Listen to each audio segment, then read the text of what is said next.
Bismillahirrahmanirrahim. Alhamdulillahirabbil alamin wa bihi nasta'in. Ala umuri dunya waddin wassalatu wassalamu ala asyrafil anbiya'i wal mursalin sayyidina Muhammadin wa ala alihi wa sahbihi ajma'in. Qala Syekh Hasan rahimahullah nafa'ana bi ulumi wa sana'i wa dabi wa ya'id alaina min barakatihi wa asrarihi wa anwarihi wa ulumi wa nafa'at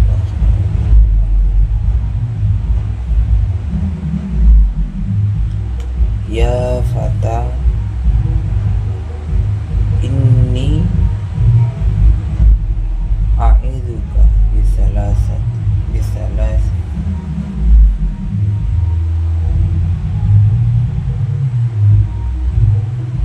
ini hadis Nabi ya, Nabi Muhammad sallallahu alaihi wasallam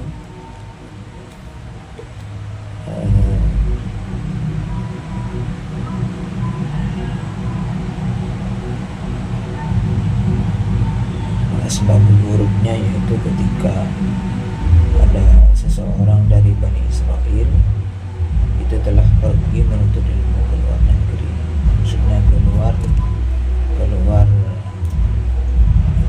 baninya, keluar daerah. Terus hal tersebut diketahui oleh Nabi Muhammad SAW. Terus kemudian dia dipanggil menghadap Nabi dan beliau bersabda ini, ya fata, wahai pemuda, maksudnya orang itu yang keluar menuntut ilmu itu, Bani Israel yang keluar menuntut. Ya fata, wahai keluar, a'idzuka,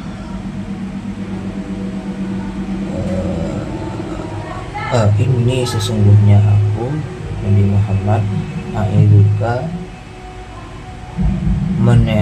menasehati kepada engkau. Sesungguhnya saya menasehati kamu bisalah satu dengan 3 perkara. Lebih dahulu kepada pemuda. Apa yang beliau nasihati kepada pemuda tersebut?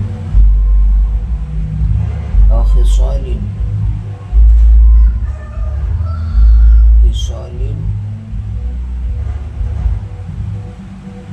fiha, yang terdapat fiha di dalam nasihat tersebut ilmu, adapun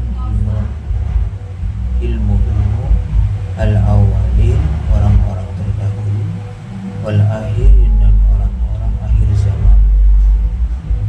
Jadi nasihat ini adalah ilmu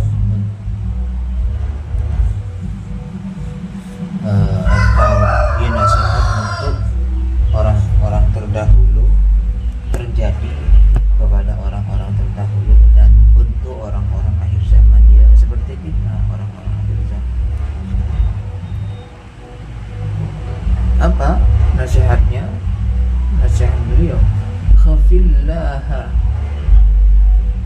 takutlah kepada Allah, fisirri, dalam keadaan rahasia atau sembunyi-sembunyi, wal alaniyati, dan dalam keadaan terang benderang atau dalam keramaian, terang-terangan. Jadi beliau menasihati kita harus takut kepada Allah, kita harus yakin bahwa Allah melihat kita dan kita melihat Allah dalam keadaan sendiri maupun dalam keadaan dengan banyak orang, dalam keadaan sepi maupun dalam keadaan keramaian. Kita harus takut kepada Allah. Lalu bagaimana contohnya atau cara? Ketika kita dalam keadaan sepi, kita harus meyakini bahwa Allah melihat kita. Allah melihat kita, sehingga kita punya keinginan maksiat, punya keinginan melakukan dosa, kita takut, kita berhenti dengan keinginan tersebut atau tidak ingin melakukannya karena Allah melihat kita. Begitu juga ketika dalam keadaan banyak orang terang-terangan kita dilihat oleh Allah, kita dilihat aja oleh guru kita semisal atau orang tua kita, itu saja takut ya, apalagi dilihat oleh Allah, dilihat oleh Allah Subhanahu wa Ta'ala. Karena sesungguhnya Allah itu Dia maha melihat, maha mengetahui dimanapun kita berada. Pasti Allah melihat, pasti Allah tahu. Itu yang kedua wa amsik, dan tahanlah, dan tahan lisanaka, kepada lisanmu, anil khalqi, dari kejelekan makhluk, dari kejelekan makhluk. La tadhkuruhu, dan jangan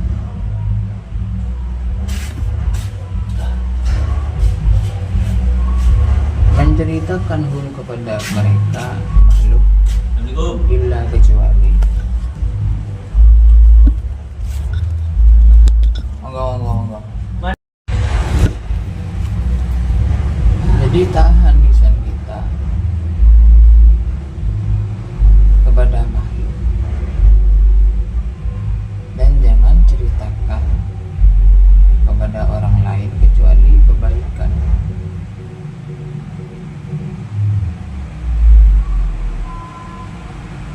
Tahan lisan kita meskipun itu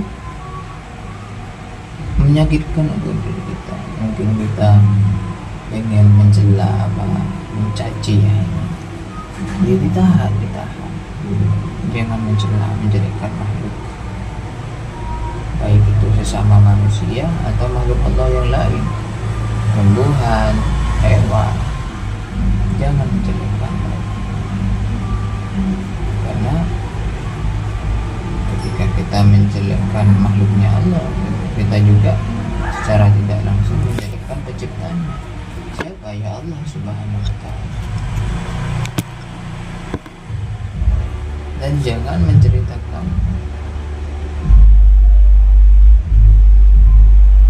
kepada mereka kecuali dengan kebaikan. Supaya apa? Supaya mereka atau orang lain ini termotivasi atau bicarakan dalam rangka menasihati.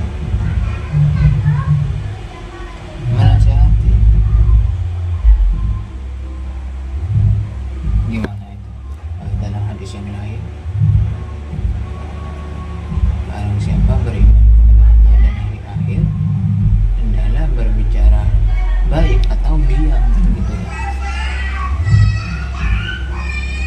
Kalau memang tidak bisa berbicara baik, lebih baik diam. Tapi kalau kita mempunyai kemampuan untuk berbicara atau diminta untuk berbicara atau bahkan dituntut untuk berbicara, ya berbicara yang baik dalam hal-hal yang baik. Itu yang kedua. Terus yang ketiga, wanzur, dan lihatlah, obzaka, kepada rotimu, alladzi yang ta'kuluhu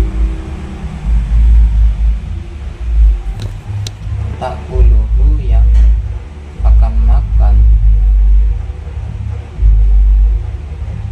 usia paman ya kamu, hatta sehingga yakuna ada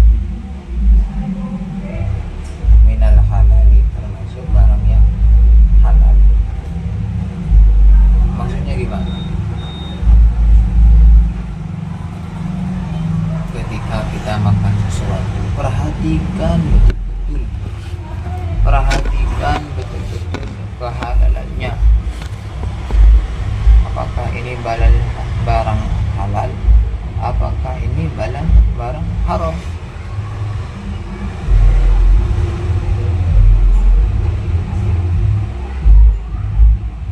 Ya kalau halal jelas-jelas boleh dimakan, kalau haram ya jelas-jelas tidak boleh dimakan.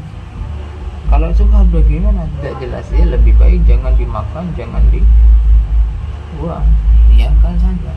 Atau barang temuan semisal, dibiarkan saja. Karena apa? Karena itu akan mempengaruhi keimanan kita, karena itu akan mempengaruhi kondisi kita, baik rohani maupun jasmaninya.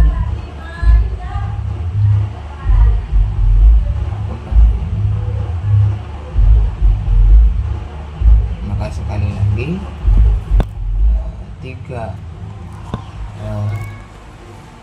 tiga nasihat ini juga terjadi pada orang-orang terdahulu, khususnya nasihat untuk kita orang-orang di akhir zaman ini. Apa yang pertama?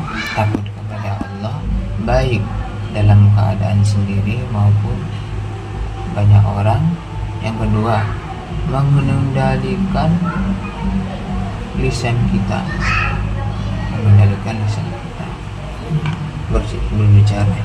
berbicaralah yang baik. Kalau